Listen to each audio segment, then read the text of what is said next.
Salut à tous, c'est Christian Mythologie Astrale. Si vous m'avez trouvé, c'est que vous êtes plutôt futé. Et aujourd'hui, on se retrouve dans un nouvel épisode du podcast pour parler un petit peu de la balance au masculin. Donc, c'est marrant, mais c'est un des épisodes, je pense, que j'avais le plus envie de faire parce que j'ai un pote à moi qui est balance et qui m'envoie tout le temps. C'est un peu mes yeux, mes oreilles, en fait, sur Twitter. J'ai quitté Twitter il y a peut-être 6 ans, un truc comme ça. Et le mec, en fait, enfin, même plus de 6 ans, je pense. Et le mec, en fait, il me rapporte tout ce qui se passe sur Twitter. Voilà. Et en fait, il me connecte, si vous voulez, à une dimension un peu plus moderne, on va dire, de l'astrologie. Voilà, les gens qui racontent leur vie sur Twitter, moi inclus à l'époque. Hein. Et c'est plus vivant, c'est plus interactif, etc. Du coup, je me dis, par rapport à tout ce qui se dit sur les hommes balance et tout, sur Twitter, spécifiquement les hommes balance, et en fait, les balances sous court, hein, parce que les femmes balance aussi, elles sont détestées.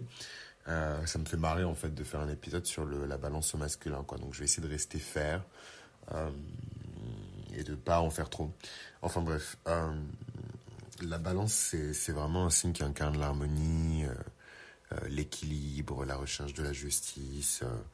Voilà, c'est vraiment euh, un mélange fascinant, je trouve, de qualités qui contribue vraiment à façonner du caractère, de la personnalité. Mais ça, c'est vraiment dans les bons scénarios. Dans les mauvais scénarios, bon, c'est aussi un signe qu'on associe énormément à un manque de profondeur.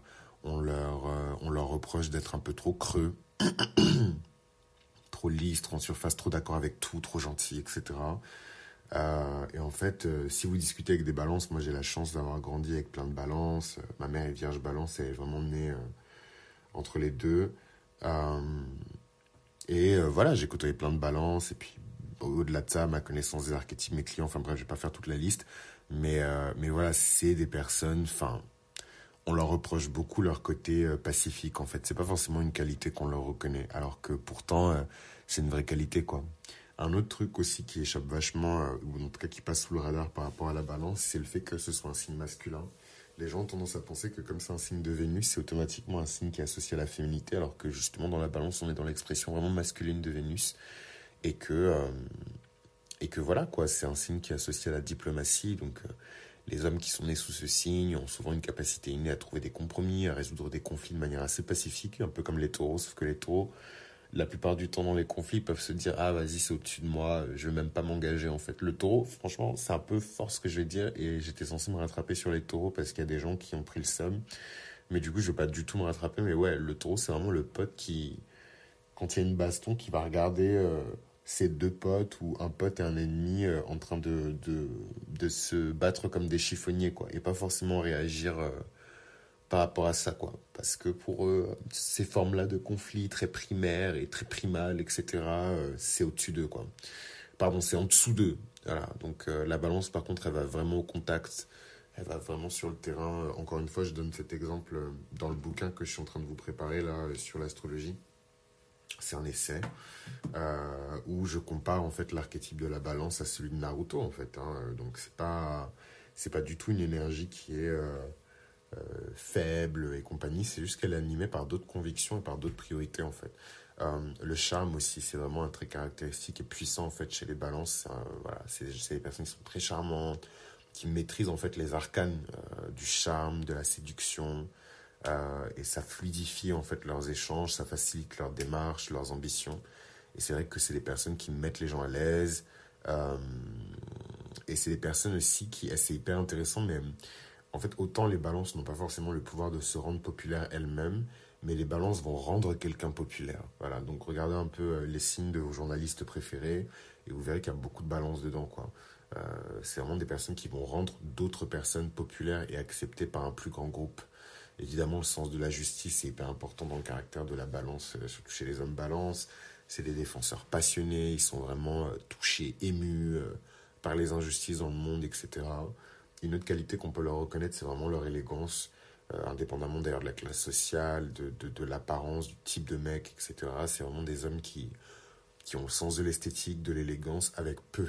Voilà, donc même dans leurs pires journées et dans leurs pires conditions, c'est des gens qui arrivent à vous faire communiquer quand même une émotion, un message, une information par rapport à leur apparence et la manière dont ils décident de se revêtir.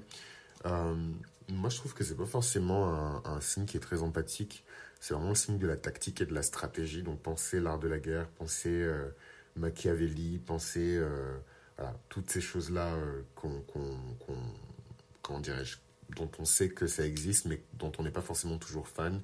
Mais voilà, la séduction, le charme, la manipulation, la stratégie, la tactique. Tout ça, c'est l'apanage de la balance, quoi. Vraiment, au final, on associe beaucoup ce signe-là à Vénus. Moi, je l'associe beaucoup plus à Athéna à Vénus, quoi. Il y a vraiment ce côté guerrier, gagner la guerre, mais en ayant le moins de pertes possible, en faisant le moins de mal possible, et en s'assurant que des deux côtés, les deux soient gagnants, en fait. Et ça, c'est vraiment... Bon, en tout cas, c'est ma qualité préférée, clairement, des hommes balance. Ce truc où, t'inquiète pas, en fait, passe-moi le couteau, je vais couper le gâteau moi-même, mais t'inquiète pas, t'auras ta part. Et cette autre personne aussi aura sa part, tout le monde aura sa part, tout le monde va profiter, tout le monde va être bien en fait, tout le monde va se faire plaisir.